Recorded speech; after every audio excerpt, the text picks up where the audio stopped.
Suprabhatam, good morning.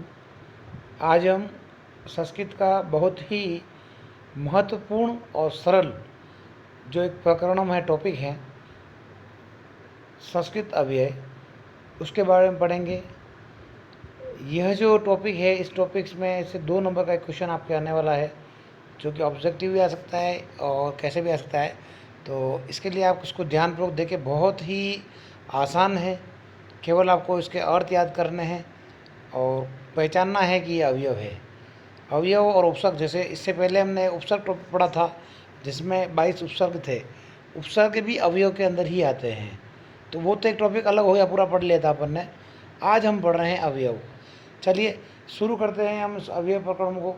सबसे पहले बात करते हैं संस्कृत के वे शब्द जो सर्वदा एक जैसे ही रहते हैं, जिसमें कोई परिवर्तन कभी नहीं होता है, जिनमें विभक्ति, वचन तथा लिंग के आधार पर कोई परिवर्तन नहीं होता है। जैसे हैं वैसे रहते हैं। जैसे कोई राम है तो राम के लिए भी एक ही शब्द होगा, रमा है उसके लिए भी उसी शब्द का प्रयोग होगा, और पुस्तक है तो उसके लिए भी उसी शब्द का प्रयोग होगा। मतलब उसका कोई लिंग से कोई लेना देना नहीं है। जैसे अत्र रामः आगच्छति, अत्र रमा आगच्छति और पुस्तकम अत्र अस्ति, तीनों के लिए अत्र का प्रयोग किया गया है। तो ये अत्र जो है ये अवयव है, ठीक है, उन्हें हम अवयव कहते हैं। सदिशम त्रिषु लिंगेषु सर्वासु च विभक्तिषु, मतलब हमेशा एक जैसे ही रहते हैं तीनों लिंगों में, सभी विभक्तियों में।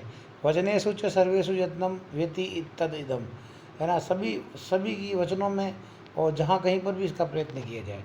इसके लिए एक बात यहाँ पर ये भी कही गई है कि अवयव प्रकरण के बारे में, न व्ययति इति अव्ययम न व्ययति, अर्थात जो अपरिवर्तनशील है, न व्ययति का जो अपरिवर्तनशील होते हैं वही क्या कहलाते हैं, अवयव कहलाते हैं। और जो शब्द तीनों लिंगों, सातों विभक्तियों, तीनों वचनों में एक जैसे ही रहते हैं, उन्हें भी हम क्या कहते हैं, अवयव ही कहते हैं। ठीक है, ज़्यादा इसमें डीप जानने की जरूरत नहीं। कुछ अवयव शब्द हैं, उनके अर्थ आपको आना चाहिए। सर्वत्र का मतलब होता है सब जगह, कुत्र का मतलब होता है कहाँ, अद्य का मतलब होता है आज, हयः ये ह है ऐसा ह, और इसमें यह मिला हुआ है, ये हया कहलाता है। और हया का मतलब जो बीता हुआ कल है। स्व, ये स्व अपन ऐसे भी लिख सकते हैं, स्व, है ना। स्व का मतलब होता है कल, आने वाला कल है, मतलब आने वाले कल के लिए स्व, बीते हुए कल के लिए हय। अब ये क्यों समझ लीजिए, आपको शब्दार्थ की तरह याद रखना है। अगर ये याद है तो 2 नंबर कन्फर्म है। अत्र का मतलब होता है यहाँ, तत्र का मतलब होता है वहाँ, यथा का मतलब जैसे। तो ये तो याद होना ही है, करना ही है। यही आपके 8th में भी आए थे, 9th में भी और 10th में भी। तो प्लीज़ आपसे रिक्वेस्ट है कि इसको याद करें, ठीक है। चलिए अगला जो जस्ट इसी में कुछ अवयव हैं। तथा का मतलब कैसे, एवं का मतलब ऐसे, कथम का मतलब कैसे, सदा का मतलब हमेशा, कदा का मतलब कब, यदा का मतलब जब, तदा का मतलब तब, अधुना का मतलब अब, अधुने यानी अभी, ठीक है, अभी। तो ये शब्दों के याद रह जाएंगे आपको, और नहीं भी रहते तो करने हैं, इसमें कोई ऑप्शन नहीं है। ऐसा कोई जादू है नहीं कि आपको कर दूँ याद हो जाए, याद करने हैं, बार बार पढ़ना है, 2-3 बार पढ़ोगे तो हो जाएगा। कदापि का मतलब कभी भी, पुनः का मतलब फिर, च का मतलब और, न का मतलब नहीं, ही का मतलब ही, देखिए छोटी ही का बड़ी ही बन गया। वा का मतलब या, अथवा यानी या, अपि यानी भी, तू यानी लेकिन या तो। उसी प्रकार शीघ्रम का मतलब होता है जल्दी, सनई सनई मतलब धीरे धीरे, दिक का मतलब होता है धिक्कार, प्रति का मतलब और, विना का मतलब बिना, स का मतलब साथ, कुतः का मतलब कहाँ से, नमः का मतलब नमस्कार, स्वस्ति का मतलब कल्याण। ये अवयव याद, देखिए खुद नमः स्वस्ति आपके एक सूत्र में आया भी था, नमः स्वस्ति सदा अवसर, चतुर्थी विभक्ति वाला, ठीक है। चलिए वाक्येषु केचित् अवयव पदानां प्रयोगान पश्यत, हम वाक्यों में कुछ अवयव पदों का जो प्रयोग है उसको हम देखते हैं। जैसे कश्यप शनै शनै चलती, कछुआ जो होता है वो धीरे धीरे चलता है। यहाँ पर अवयव क्या है, शनै शनै, क्या है आपका देर का ना, शनै शनै, शनै है शनै है, ठीक है। अचिरम गृहम गच्छः, अचिरम गृहम, तो यहाँ पर अवयव क्या है, अचिरम है।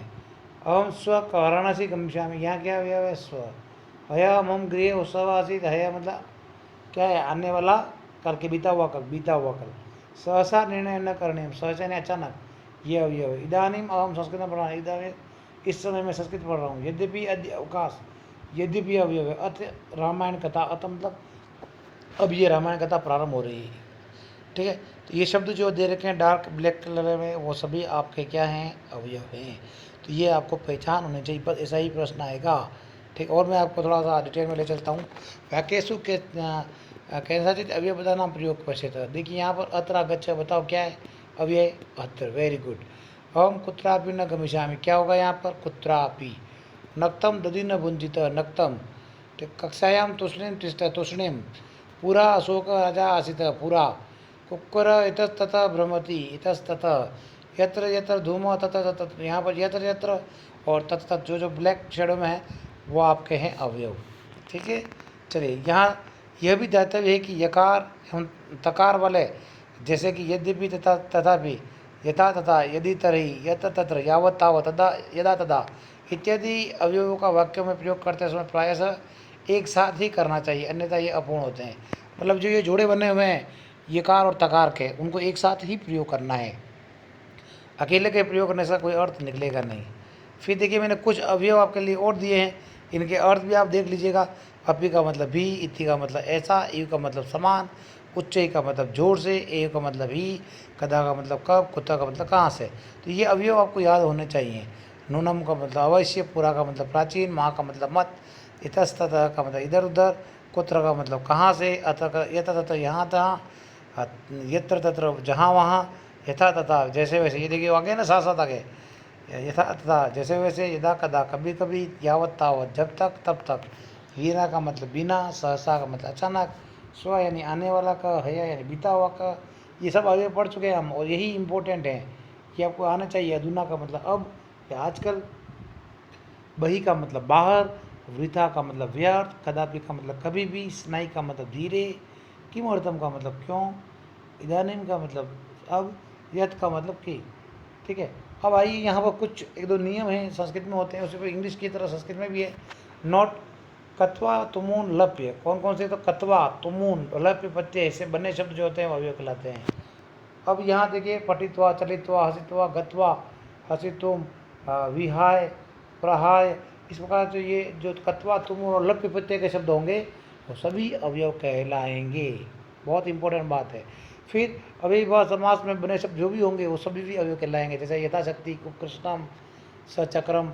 इस प्रकार जो भी अव्ययीभाव समास के होंगे वो पूरा ही क्या कहेंगे, अवयव कहलाएगा। ये मैं बता चुका हूँ, अव्ययीभाव समास पढ़ाया था तब। ठीक है। तो चलिए, अब आएगा आपके सामने प्रश्न। चलिए आप बताइएगा। रमेश मया सह पठति इति वाक्य अवयव अस्ति। देखिए, रमेश सब्जेक्ट है, पठति जो है आपका, रमेश तो सब्जेक्ट हो गया, पठति आपका क्रिया हो गया। अब दो शब्द बचे हैं, एक ऑब्जेक्ट बचा है और एक अवयव बचा है। तो ऑब्जेक्ट यहाँ पर हो जाएगा मया, और स दे रखा है आपका, अवयव हो जाएगा। तो यह देखिए ऑप्शन कौन सा राइट होगा आपका, स वाला। क्लियर। निम्न अवयव अस्ति, निम्न में से अवयव कौन सा है, तरफ, तमप, अधुना, अन्य। बहुत ही आसान क्वेश्चन है, कहीं कोई दिक्कत नहीं। अधुना आपका अवयव होगा। ठीक है। चलिए अगला पढ़ते हैं। जलम डैश डैश डैश जीवनम नास्ति। अब देखिए, ये एक सूक्ति है, और लेकिन इनमें चारों में से कुछ आएगा, पुनः नहीं आएगा, बिना आ सकता है, सह नहीं हो सकता ही नहीं। तो जलम बिना जीवनम नास्ति, जल के बिना जीवन नहीं है। तो कितना इंपॉर्टेंट है आप खुद समझ रहे होंगे, यहाँ बिना आंसर आई है। सह स्नै स्नै चरति इत्यस्य स्नै अव्यय से उचितम अर्थम। स्नै का मतलब क्या होता है, धीरे धीरे। तो अब यहाँ देख लीजिए क्या आ रहा है, तीव्र गति नहीं, मंदिरत्या से, मंद स्वरे नहीं, मंद गति से। आंसर आपका होगा मंद गत्या। यहाँ देखिए, चीरम अव्यय का अर्थ क्या होगा, दीर्घ कालम, अल्पकालम, निश्चित कालम, शीघ्र कालम, तो दीर्घ कालम। मम हरे कृपा अस्ति, है ना, तो इसमें क्या जाएगा, मम ऊपरी, क्या जाएगा, मम ऊपरी हरि कृपा अस्ति, मम ऊपरी हरि कृपा अस्ति।